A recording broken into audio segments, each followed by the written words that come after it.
طيب تراك تاني ده انا لعبت سكوتش فتره زمنيه طويله. ده من اكتر الترابات اللي بتحصل.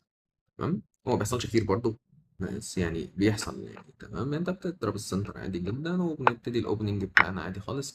كلب بيطلب الحصان. هو طالب الحصان دلوقتي بالحصان والفيل، فانت ما تستعجلش وتاكل. تمام، هو طبعا في ناس ما بتاكلش، تروح جايه راجعه بالحصان على البي 3 وخلاص. ده حاجه تانية كده، فاريشن تاني لذيذ جدا، ناس كتير برضو بتلعب.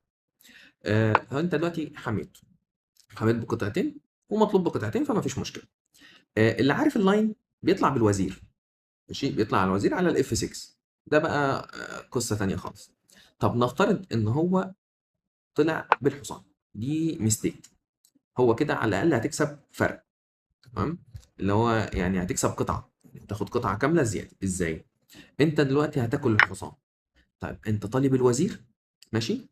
في نفس الوقت الوزير ما يقدرش مثلا يطلع على الاي 7 يحمي البيشوب، لا خالص. تمام، فانت مضطر ان انت تاكل.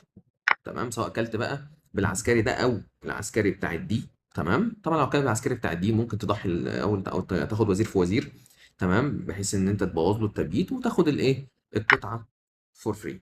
طيب هو دلوقتي كل، ماشي، ممكن ماشي تيجي كده. خلاص، طالب الايه، الحصان. ماشي، رجع تاني، دي مشكله.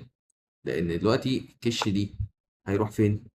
ماشي، مش هيعرف يغطي، فاضطر يغطي بالوزير، فياخد منه.